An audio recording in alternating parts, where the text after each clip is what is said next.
High, আমার নাম রোহন। আমাকে কি তুমি বলতে পারো ঠিক কি ধরনের পরিষেবা তোমার কম্পিউটার থেকে? হ্যাঁ, নিশ্চয়ই। আমি গীতা। তুমি দেখতে পাচ্ছ আমার একটা ইন্টারনেট ব্যবস্থাযুক্ত কম্পিউটার আছে। এটা ব্যবহার করে আমি বিভিন্ন পরিষেবা দিতে পারি, যেমন রেলের টিকিট বুকিং, যে কোনো ধরনের তথ্য জানা, ইলেকট্রিক বিল, মোবাইল ফোনের বিল জমা দেওয়া, বিভিন্ন ধরনের ব্যাংকিং লেনদেন, প্যান কার্ডের জন্য আবেদন, পাসপোর্ট এবং আরও অনেক কিছু। সত্যি? তার মানে এই পরিষেবা থাকলে আমাদের গ্রামের মানুষদের এই সব কাজের জন্য বহুদূরে শহরে যেতে হবে না? না, তাদের আর যেতে হবে না। যদি তোমাদের গ্রামে ইন্টারনেট ব্যবস্থাযুক্ত কম্পিউটার থাকে, তাহলে এই সব পরিষেবা পেতে গ্রামের মানুষদের আর শহরে যেতে হবে না। আহা, কি ভালো! এটি সত্যি খুবই রোমাঞ্চকর একটি পরিষেবা। আমি নিশ্চিত যদি আমাদের গ্রামের লোকেরা এই ব্যাপারটা সম্বন্ধে জানেন, তারা আমার মতোই অবাক ও আনন্দে আত্মহারা হবেন। নিশ্চয়ই, তোমার উচিত এই ব্যাপারটা তাদের জানানো। নমস্কার, আমার নাম রামপ্রসাদ। ঠিক কি ধরনের অনলাইন পরিষেবা আপনারা দিতে পারবেন? আমি কি বহুদূর শহরে না গিয়ে গ্রাম থেকে ইলেকট্রিক বিল জমা দিতে পারবো? প্রত্যেকবারই এই বিল জমা করতে গিয়ে প্রচুর সময় ব্যয় করতে হয়। হ্যাঁ, নিশ্চয়ই। আপনি এখান থেকে ইলেকট্রিক বিল জমা দিতে পারবেন। তার জন্য দূরে যাওয়ার দরকার হবে না। সত্যি? তাহলে তো খুবই সুবিধাজনক পদ্ধতি। আচ্ছা, আপনি কি এই কম্পিউটারের মাধ্যমে খাদ্যশস্যের বাজার দর জানাতে পারবেন? হ্যাঁ, নিশ্চয়ই। ইন্টারনেট পরিষেবার সাহায্যে আমি আপনাকে খাদ্যশস্যের বাজার দর জানাতে পারব। এটা সত্যি আশ্চর্যজনক ব্যাপার। এই সমস্ত পরিষেবা কি আমরা গ্রামে বসেই পেতে পারি? হ্যাঁ, ইন্টারনেট পরিষেবার মাধ্যমে আপনারা গ্রামেতেই বিভিন্ন ধরনের পরিষেবা পেতে পারেন। আমি শুনেছি যে এখন এই ইন্টারনেট পরিষেবা নাকি মোবাইল ফোনেও পাওয়া যায়। এটা কি সত্যি? হ্যাঁ রোহন, শুধু মোবাইল ফোনই নয়, বর্তমানে ট্যাবলেট ও স্মার্টফোনেও এই পরিষেবা পাওয়া যায়। এটা শুনতে খুব রুচি লাগছে। আপনি কি আমাকে মোবাইল ফোন, কম্পিউটার আর ট্যাবলেট সম্বন্ধে আরো বিশদভাবে শেখাতে পারবেন? নিশ্চয়ই রোহন, এসো এখানে বসো। তোমাকে ফোন, কম্পিউটার ও ট্যাবলেট সম্বন্ধে আরও কিছু তথ্য দিই। বাকিরাও এখানে বসো, আমি তোমাদের ডিজিটাল ডিভাইস সম্বন্ধে আরও তথ্য দিচ্ছি। সবার আগে জানতে হবে কম্পিউটার কি। কম্পিউটার হল একটি ইলেকট্রনিক ডিভাইস যেটা বিভিন্ন ডেটা ও তথ্য জমা এবং প্রক্রিয়াকরণের কাজে ব্যবহার করা হয়। আমরা কম্পিউটারের মাধ্যমে ঠিক কোন কোন কাজ করতে পারি? কম্পিউটারের মাধ্যমে তুমি বহু দূরে থাকা পরিবারের লোকজন বা বন্ধুদের সাথে সহজেই যোগাযোগ করতে পারবে। এছাড়া তথ্য সঞ্চয় করে রাখা, রেলের টিকিট বুকিং করা, ব্যাংকিং পরিষেবা ব্যবহার করা, বিভিন্ন ধরনের কম্পিউটার গেমস খেলা, গান শোনা এবং সিনেমা দেখা যাবে। চলো এবার কম্পিউটারের বিভিন্ন অংশ এবং তাদের ব্যবহার সম্বন্ধে জানা যাক। কম্পিউটারের দুটো ভাগ হয়, হার্ডওয়্যার এবং সফটওয়্যার। কম্পিউটার এবং তার সাথে যুক্ত সমস্ত উপকরণগুলিকে হার্ডওয়্যার বলে। সফটওয়্যার হল কতগুলো নির্দেশাবলী যেগুলো অনুসরণ করে কম্পিউটার কাজ করে। তুমি বোঝাতে চাইছো যে সমস্ত আইকনগুলো স্ক্রিনে দেখা যায় সেগুলো সফটওয়্যার? হ্যাঁ রোহন, সফটওয়্যার হল কম্পিউটারের এমন একটা প্রোগ্রাম যার মাধ্যমে আমরা বিভিন্ন কাজ করি। এখন আমরা একটা কম্পিউটার গঠনে ব্যবহৃত বিভিন্ন ডিভাইস সম্পর্কে জানব। কম্পিউটারের মধ্যে তিনটি আলাদা অংশ থাকে: ইনপুট ডিভাইস, প্রসেসিং ডিভাইস এবং আউটপুট ডিভাইস। ইনপুট ডিভাইস যেমন ট্রাক্টর চলার জন্য ডিজেল বা পেট্রোল দরকার হয়, সেই রকম একটা কম্পিউটার চলার জন্য কিছু ডিভাইস দরকার, যার মাধ্যমে ডেটা, তথ্য ও নির্দেশ কম্পিউটারকে দেওয়া যায় যাতে সে প্রয়োজনীয় কাজগুলো করতে পারে। যে সমস্ত ডিভাইসগুলো ব্যবহার করে ডেটা, নির্দেশ ও তথ্য কম্পিউটারকে দেওয়া যায় তাদের ইনপুট ডিভাইস বলে। এই ছবিগুলো দেখো, এগুলো কয়েকটা ইনপুট ডিভাইস যা কম্পিউটারে ব্যবহৃত হয়। এই ইনপুট ডিভাইসগুলো হল pen drive, mouse, keyboard, CD, microphone. Keyboard এবং মাউস হল মুখ্য ইনপুট ডিভাইস। এটা অনেকটা টাইপরাইটারের মতো দেখতে। হ্যাঁ, কিছু অতিরিক্ত বোতাম নিশ্চয়ই আছে। হ্যাঁ, সাধারণ কি ছাড়াও কিছু নিউমেরিক এবং স্পেশাল কি থাকে। তুমি কি বলতে পারো স্পেশাল কিগুলো কি কাজে ব্যবহার হয়?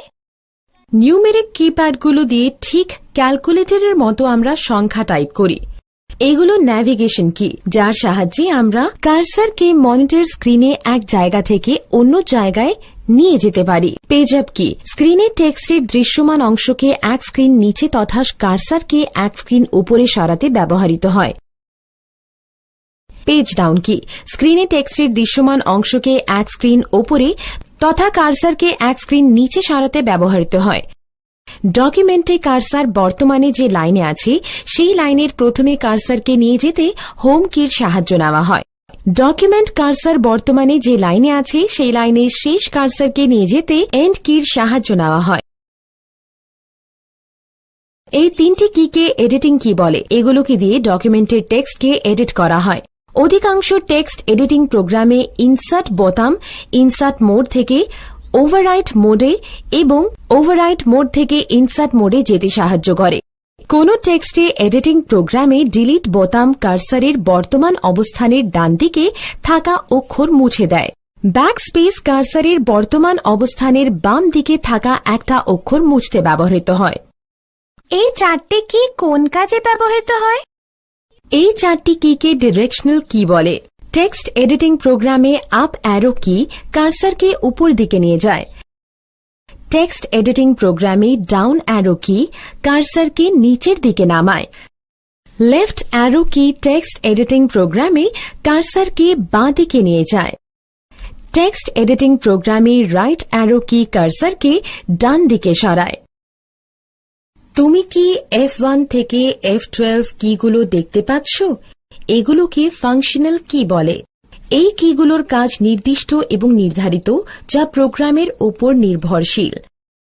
বেশিরভাগ প্রোগ্রামে এসকেপ কি সক্রিয় প্রক্রিয়াকে বন্ধ করে। কন্ট্রোল এবং অল্টারনেটিভ কিগুলো হল ফাংশন মডিফায়ার, যেটা বেশিরভাগ প্রোগ্রামে নির্দিষ্ট কিছু ফাংশন এবং কার্যকে বর্ধিত ও পরিবর্তিত করে। উইন্ডো কিটি উইন্ডোজের স্টার্ট মেনুকে সক্রিয় করে, যেটা টাস্ক বারের স্টার্ট বোতামকে ক্লিক করার মতো। এত দূরে আমরা কিবোর্ডের বিভিন্ন কি সম্পর্কে শিখলাম। চলো এবার মাউসের সম্পর্কে জানি। মাউস একটি পয়েন্টিং ডিভাইস। এটা ব্যবহার করে কম্পিউটারের পর্দা বিভিন্ন আইটেমের সঙ্গে যোগাযোগ করা হয়।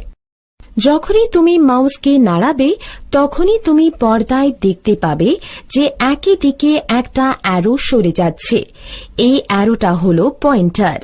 এই পয়েন্টারই কম্পিউটারকে প্রক্রিয়াকরণ করার জন্য তথ্য বা নির্দেশ দিয়ে থাকে। একটি মাউসের দুটো বোতাম থাকে, যথা বাম বোতাম এবং ডান বোতাম। এতে দুটো বোতামের মধ্যে একটা স্ক্রোল হুইল থাকে, যেটা দিয়ে খুব সহজে বিভিন্ন ডকুমেন্টস ও ওয়েব পেজকে নাড়াচাড়া করা যায়। এই সমস্ত কাজগুলো মাউস করে থাকে। একবার বাম বোতামটা টিপে পর্দায় কোনো নির্দিষ্ট প্রোগ্রামকে নির্বাচন করতে পারি। মাউসের বাম বোতামটাকে যদি দুবার পরপর টেপা হয় তো নির্দিষ্ট প্রোগ্রামের মধ্যে সহজেই যাওয়া যায়। মাউসের ডান বোতামটা টিপলে ইন্ডেক্স মেনু খোলে। স্ক্রোল হুইল দিয়ে আমরা পর্দায় পেজকে ওপর নিচে সরাই। প্রসেসিং ডিভাইস পেশায় মেশিন যেভাবে শস্যকে একটি প্রক্রিয়াকরণের মধ্যে দিয়ে শস্য থেকে শাঁসকে আলাদা করে বা শস্য পেশায় করে আটা বের করা হয়, একইভাবে একটি কম্পিউটারের স্টোরেজ এবং তথ্য সংরক্ষণ নিয়ন্ত্রণ প্রসেসিং ডিভাইস করে। তথ্য সংরক্ষণের কাজটা করে থাকে কম্পিউটারের প্রসেসর ডিভাইস অথবা সিপিইউ, এবং এই তথ্যগুলিকে কম্পিউটারের মস্তিষ্কে অথবা র্যাম সঞ্চিত করে রাখে। আউটপুট ডিভাইস এটা ঠিক যেভাবে ধানের মধ্যে থেকে খড়কে আলাদা করা হয়, সেই মেশিনকে আউটপুট ডিভাইস বলা হয়। ঠিক সেই মতো যে ডিভাইসেসগুলো কম্পিউটারের পর্দায় তথ্যগুলো আসতে সাহায্য করে তাদের আউটপুট ডিভাইস বলে। মনিটর হল আউটপুট ডিভাইসের উদাহরণ। মনিটর হল পর্দা যেখানে বিভিন্ন তথ্যবলী ফুটে ওঠে, যেমন শব্দ, সংখ্যা, গ্রাফিক্স ইত্যাদি। মনিটর দু প্রকারের হয়, ক্যাথোড রে টিউব সিআরটি এবং ফ্ল্যাট প্যানেল ডিসপ্লে। একটা প্রিন্টার কম্পিউটার থেকে তথ্য সংগ্রহ করে যাকে সফট কপি বলা হয় এবং তাকে হার্ড কপিতে পরিবর্তিত করে। সফট কপি হল একটা ছবি বা কোনো কিছু লেখা ফাইল যা কম্পিউটারে দেখা যায়। সেক্ষেত্রে হার্ড কপি হল সেই তথ্যের বা ফাইলটার মুদ্রিত বিভাগ। এক্ষেত্রে 3 ধরনের প্রিন্টার হয়, যথা ইঙ্কজেট প্রিন্টার, লেজার প্রিন্টার এবং ডট ম্যাট্রিক্স প্রিন্টার। স্পিকার হল একটি আউটপুট ডিভাইস যার সাহায্যে আমরা শব্দ শুনে থাকি। স্পিকার ছাড়া না তুমি মিউজিক শুনতে পারবে না অডিও শুনতে পারবে। হেডফোন কম্পিউটার থেকে শব্দ আউটপুট দেয়।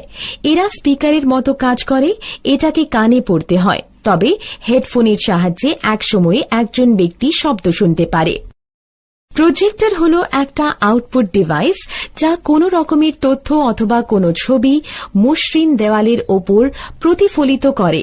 এই প্রজেক্টর বিভিন্ন ধরনের ব্যবসায়ী আলোচনাতে ব্যবহৃত হয়। এটা তথ্যগুলোকে দৃশ্যমান তথ্যে পরিবর্তিত করে। এতদূর দিদি, কম্পিউটার তার সমস্ত তথ্য কোথায় গিয়ে জমা করে থাকে? যেভাবে তোমার মাথা তোমার সব গুরুত্বপূর্ণ তথ্যকে সংরক্ষিত করে রাখে, তেমনি কম্পিউটার তার সমস্ত তথ্য যাতে জমা রাখে তাকে কম্পিউটার মেমরি বলে। প্রত্যেকটি কম্পিউটারের 2টি করে মেমরি থাকে, যথা প্রাথমিক মেমরি এবং সেকেন্ডারি মেমরি। যে মেমরিটা প্রাথমিক সেটা খুবই দ্রুত কাজ করে আর তাকে র্যাম বলা হয়, যার মানে র্যান্ডম অ্যাক্সেস মেমরি। কম্পিউটারের দ্রুততা এই র্যামের উপর নির্ভরশীল। তথ্য এবং নিয়মাবলী সঞ্চিত থাকে প্রধান মেমরিতে, যেটা সেন্ট্রাল প্রসেসিং ইউনিট বা সিপিইউ উদ্ধার করে থাকে। প্রসেসিং করার জন্য র্যাম হল সেই ধরনের মেমরি যেখানে সমস্ত ধরনের প্রোগ্রাম সঞ্চিত থাকে। কম্পিউটারের গতি এই র্যামের উপর নির্ভরশীল থাকে। ক্যাচি মেমরি হল র্যামের একটি অংশ বিশেষ এবং এটা প্রসেসরের খুবই কাছে থাকে। এটা শুধুমাত্র প্রসেসিং গতি বাড়ানোর জন্য ব্যবহৃত হয়। প্রাইমারি মেমরি হল খুবই সীমিত, তাই আমরা অসীমিত তথ্য সেকেন্ডারি মেমরিতে জমা রাখি। যে কোনো তথ্য বা প্রোগ্রাম যেটা সেকেন্ডারি মেমরিতে রাখা হয় সেটা র্যামে কপি হয়, কারণ কম্পিউটার সরাসরি তথ্য প্রক্রিয়াকরণ করে সেকেন্ডারি মেমরি থেকে করতে পারে না। নিম্নলিখিত অংশগুলো সেকেন্ডারি মেমরি হিসাবে ব্যবহার করা হয়, যেমন pen drive, hard disk, DVD. তো কিভাবে কম্পিউটার তার মেমরির মধ্যে সব তথ্য সঞ্চিত করে রাখে? কম্পিউটার সমস্ত তথ্য সঞ্চিত করে 2টো অঙ্কের মাধ্যমে, সেটা হল 0 এবং 1। একক বাইনারি অঙ্ক যেটা হল 1 এবং 0, যাকে আমরা বিট বলে জেনে থাকি। এই রকম 8টা বিট মিলে তৈরি হয় 1 বাইট। তালিকাটা দেখো, এটাতে বিট এবং বাইটের মধ্যে সম্পর্ক কি তা দেখানো হয়েছে। যে নিয়মাবলী হার্ডওয়্যারকে নিয়ন্ত্রণ করে এবং কার্য সাধন করে তাকে সফটওয়্যার বলে। সফটওয়্যার প্রোগ্রামগুলো কম্পিউটারকে ঠিক কি করতে হবে এবং কিভাবে করতে হবে সেই পরিকল্পনাগুলোকে পদক্ষেপ অনুসার নির্দেশ করে। 2 রকমের সফটওয়্যার আছে, যথা অ্যাপ্লিকেশন সফটওয়্যার এবং সিস্টেম সফটওয়্যার। অ্যাপ্লিকেশন সফটওয়্যার এমন এক ধরনের প্রোগ্রাম যা কম্পিউটারকে নির্দিষ্ট কাজ করতে সাহায্য করে। অ্যাপ্লিকেশন সফটওয়্যারের উদাহরণ হল মাইক্রোসফট অফিস এবং ওপেন অফিস ড্র। যে প্রোগ্রামটা সরাসরি কম্পিউটারকে হার্ডওয়্যারের সঙ্গে যুক্ত থাকে তাকে সিস্টেম সফটওয়্যার বলে। কম্পিউটারকে রান করতে হলে দরকার পড়বে একটা অপারেটিং সিস্টেমের, আর এটাই হল সিস্টেম সফটওয়্যার। গীতা, এই সমস্ত কিছুই খুবই আকর্ষণীয়। আমি এর আগে কম্পিউটার ব্যবহার করিনি। তুমি কি আমায় কিভাবে কম্পিউটার পরিচালনা করতে হয় শেখাবে? নিশ্চয়ই কাকু, আমি আপনাকে সমস্ত কিছু ব্যাখ্যা করে দেব। প্রথমে কম্পিউটারের বিভিন্ন অংশের সঙ্গে আপনার পরিচয় করাই। এটা হলো মনিটর, যেটা দেখতে অনেকটা টিভির মতো। এটাতে আউটপুটগুলো দেখা যায়। এটা হলো সিস্টেম ইউনিট বক্স। এটাতে সেন্ট্রাল প্রসেসিং ইউনিট বা সিপিইউ থাকে। এটি কম্পিউটারের মস্তিষ্ক। এইগুলো হলো কিবোর্ড এবং মাউস। এই দুটো হলো ইনপুট ডিভাইস, যার সাহায্যে কম্পিউটারের ডেটা ইনপুট করা হয়। কম্পিউটারের সংযোগ ব্যবহারের জন্য প্রথমে কম্পিউটারকে একটা ডেস্কের ওপর রাখতে হবে। এবার সিস্টেম ইউনিট তারপর মনিটরকে সেট করতে হবে। সিস্টেম ইউনিটের পেছনের দিকে দেখো, এখানে বিভিন্ন ডিভাইস সংযোগের জায়গা থাকে। এখন তুমি সিস্টেম ইউনিটের সঙ্গে মনিটর এখান দিয়ে যুক্ত করতে পারবে। ভিডিও পোর্টকে সিস্টেম ইউনিট বলা হয় ভিজিএ। এই ভিজিএ তারের এক প্রান্ত সিস্টেম ইউনিটের ভিডিও পোর্টকে লাগাতে হবে এবং তারের অপর দিক মনিটরের সঙ্গে সংযুক্ত রাখতে হবে। সংযুক্তকারী অনুসারে একটা কিবোর্ড ইউএসবি অথবা PS2 ধরনের হয়। কিবোর্ডের সঙ্গে সিস্টেম ইউনিটের যোগ করতে হলে কিবোর্ডের তারকে পোর্ট সিস্টেম ইউনিটের সঙ্গে যুক্ত করতে হবে। সংযুক্তকারী অনুসারে কম্পিউটারের মাউস তিনটে আলাদা ধরনের হয়, যথা PS2 কানেক্টর, USB কানেক্টর অথবা সিরিয়াল কানেক্টর। মাউসের সংযোগ ঘটাতে হলে শুধুমাত্র মাউসের তারটা নির্দিষ্ট পোর্টে আটকাতে হবে।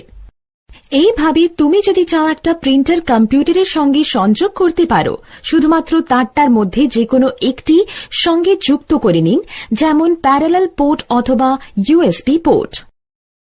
ধন্যবাদ গীতা। এবার বলো কিভাবে কম্পিউটারকে বৈদ্যুতিক বোর্ডের সঙ্গে যুক্ত করব। খুবই সোজা। ডেস্কটপ কম্পিউটারের ক্ষেত্রে দুটো তার থাকে, একটা পাওয়ার সাপ্লাই যেটা সিস্টেম ইউনিটের পাওয়ার সাপ্লাই পোর্টের সঙ্গে যুক্ত হয় এবং দ্বিতীয়টা মনিটরের পাওয়ার সাপ্লাই পোর্টের সঙ্গে যুক্ত হয়। এগুলো হয়ে যাওয়ার পর বৈদ্যুতিক সুইচ বোর্ডে অথবা UPS এর প্লাগের সংযোগ করলে আপনি কম্পিউটার চালাতে পারবেন। আমাকে কি দেখাবে ঠিক কিভাবে কম্পিউটার সুইচ অন করা হয়? নিশ্চয়ই। শুধুমাত্র আমার বলা পদক্ষেপগুলো মেনে নিলেও কম্পিউটার সুইচ অন করা যাবে। আগে সিস্টেম ইউনিট এবং মনিটর উভয়ের বৈদ্যুতিক বোতামগুলো টিপতে হবে। তারপর সিস্টেম ইউনিটের পাওয়ার বোতামটা টিপতে হবে এবং ঠিক তারপর মনিটর পাওয়ার বোতামটা টিপতে হবে। কিছুক্ষণ অপেক্ষা করার পর দেখুন মনিটরের ডিসপ্লে আসছে। এটা হলো বুট পর্দা। ধীরে ধীরে আপনি এর লোড করা সফটওয়্যারগুলো দেখতে পাবেন। এরপর কম্পিউটারটা ব্যবহারের জন্য তৈরি। ধন্যবাদ গীতা। এই প্রথম আমি কম্পিউটার দেখলাম এবং জানলাম কিভাবে কম্পিউটার চালনা করতে হয়। হ্যাঁ দিদি, আমাদের এইসবগুলো বলার জন্য ধন্যবাদ। এবার তুমি কি আমাদের মোবাইল ফোন এবং ট্যাব সম্বন্ধে আরো কিছু তথ্য দিতে পারবে? নিশ্চয়ই রোহন, আমি তোমাকে দেখিয়ে দেব যে কিভাবে মোবাইল ফোন এবং ট্যাব ব্যবহার করতে হয়। আমিও এর ব্যবহার জানতে চাই। ঠিক আছে, চলো দেখো মোবাইল ফোন এবং ট্যাবলেটের বিভিন্ন উপাদান ও তার কার্যক্ষমতাগুলো। তুমি এটা নিশ্চয়ই জানো, সাধারণ মোবাইল ফোনে কিছু ডিভাইস থাকে যার সাহায্যে আমরা ফোন করতে ও ফোন ধরতে পারি, বার্তা প্রেরণ ও গ্রহণ করতে পারি ইত্যাদি। আধুনিক মোবাইল ফোনে আরও অতিরিক্ত কিছু বৈশিষ্ট্য থাকে, যেমন ওয়েব ব্রাউজার, খেলা, ক্যামেরা, ভিডিও এবং ন্যাভিগেশনাল সিস্টেম আছে। এই ফোনগুলোকে স্মার্টফোন বলে। কিছু মোবাইল ফোনে দুটি সিম লাগানো যায়, এদের ডুয়েল সিম ফোন বলে। দেখো মোবাইল ফোনের বিভিন্ন অংশগুলোকে।